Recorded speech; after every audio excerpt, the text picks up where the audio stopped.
built on control, but on surrender and grace. And as we let go, we begin to receive, not always what we expected, but often exactly what we needed. Suffering does not only take, it also makes. It makes space, makes clarity, and eventually makes peace. Through the letting go, we are led into a deeper understanding of who we are and what truly matters. There's a hidden richness in suffering that only those who walk through it can understand. It's not a richness of material wealth, but of character, of depth, compassion, and strength. When we suffer, we are stretched. And in the stretching, we develop muscles we never knew we had, the muscle of endurance, the muscle of patience, the muscle of faith. These are not qualities learned in ease, but forged in difficulty. Suffering does not simply test who we are, it grows who we are. Like gold refined by fire, our truest qualities often emerge when we are under pressure. We may not feel strong in the moment. In fact, we may feel completely undone. But something is forming beneath the surface, a resilience that cannot be rushed, a wisdom that cannot be faked. This is the treasure hidden in the darkness. We don't welcome suffering, but we can honor what it brings. It teaches us to live from the inside out, to value what is unseen and unshakable. And in time, we become not just survivors of pain, but stewards of it, people who carry deep wells of strength and the ability to offer comfort to others walking similar roads. One of the most surprising gifts of suffering is how it connects us. Pain, though isolating at times, also becomes a bridge. It helps us recognize that we're not alone in our struggles. When we share our stories, our real, messy, honest stories, we give others permission to do the same. In this sharing, we discover that pain is a universal language. It breaks down walls and builds empathy. The person we once judged becomes someone we now understand. The stranger becomes a fellow traveler. Our wounds become places of connection rather than shame. And from those places, community is born, a kind of fellowship that doesn't rely on perfection, but on presence. Suffering binds us to each other in ways that comfort never could. It teaches us that strength isn't found in having it all together, but in walking together even when everything is falling apart. This shared journey creates compassion, it cultivates grace, and it reminds us that healing is not a solitary process. It is something we do together. In that way, suffering weaves us into a greater story, where our pain has purpose, and our presence brings hope. In the midst of pain, our view often becomes narrow. We see only the loss, only the struggle, only the weight of what hurts. But if we allow time to do its quiet work, our perspective begins to shift. We start to look back, not with bitterness but with insight.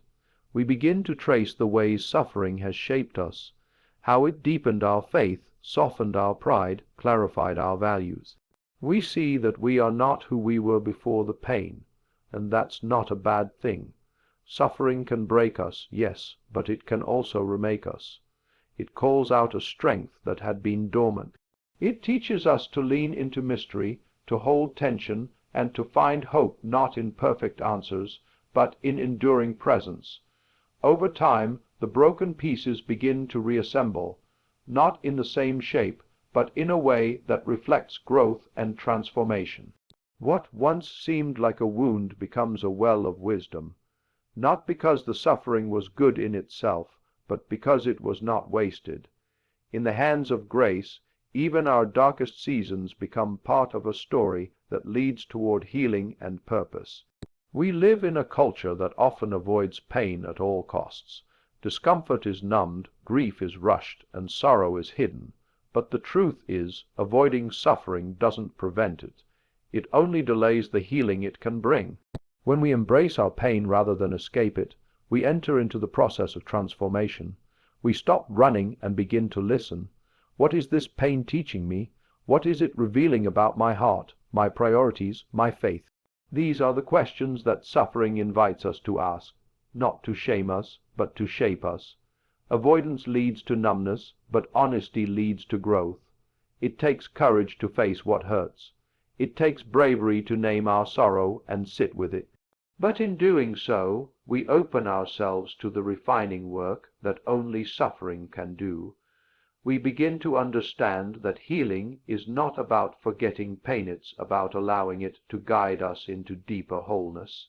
In that journey, suffering becomes not an enemy, but an unexpected companion, one that, while unwanted, walks with us towards something richer than comfort, character, meaning, and spiritual maturity.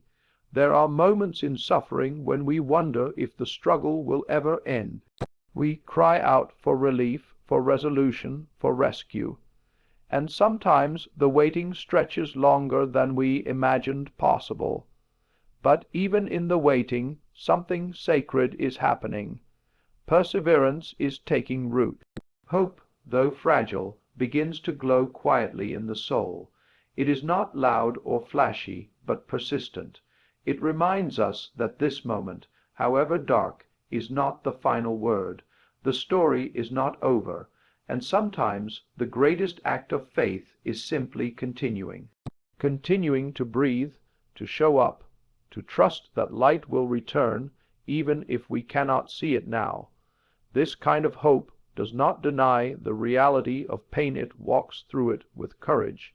It is not a naive optimism, but a resilient belief that something good can come even from this. That hope becomes our anchor. It doesn't remove the storm, but it holds us steady within it. And slowly, as days pass and healing begins, we find that we are stronger than we thought, not because the suffering disappeared, but because we didn't give up in the face of it. In times of deep suffering, we often search for meaning. We want to know why. Why did this happen? Why now? Why me? These are natural questions, and they rise from the core of our humanity. But sometimes meaning is not given in the form of direct answers. Sometimes it emerges in what we become through the pain. The meaning is found not in the explanation, but in the transformation, in the way we grow in compassion, in how our hearts become more tender, in how our lives become more anchored in things that truly matter. It's not that the suffering was good, but that something good was formed in its midst. That subtle shift in perspective can be life, changing. We move from demanding answers to seeking wisdom. We stop looking for reasons and start asking what the pain is producing within us. Often we won't see it clearly in the moment, but when we look back, we notice that suffering carved deep channels in our souls, channels that now hold empathy, strength, and grace. And in that realization, we find that meaning wasn't absent. It was quietly being written in the middle of our story all along. Suffering challenges everything we believe. It forces us to wrestle with our assumptions about life, faith, and love.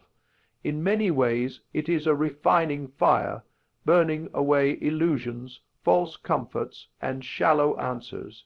What remains after the fire is what is most true. We learn that love is not about ease, but about presence. That faith is not the absence of questions, but the courage to hold on despite them. That joy is not rooted in circumstances, but in something deeper and more enduring. This kind of clarity cannot be learned in comfort. It comes only through the valleys, but once it arrives, it changes everything. We stop living on the surface. We begin to live from the soul. We pay attention to what matters. We cherish the people in our lives. We show up differently, in relationships, in work, in prayer. Suffering becomes a turning point, not because we wanted it, but because we allowed it to shape us. And from that point forward, we carry a kind of quiet wisdom, a knowledge that even the deepest pain can lead to the deepest growth if we let it. The beauty of a scar is that it tells a story, not just of injury, but of healing. In the same way, our emotional and spiritual scars carry deep meaning. They are evidence that we endured, that we walked through darkness and did not surrender to it. these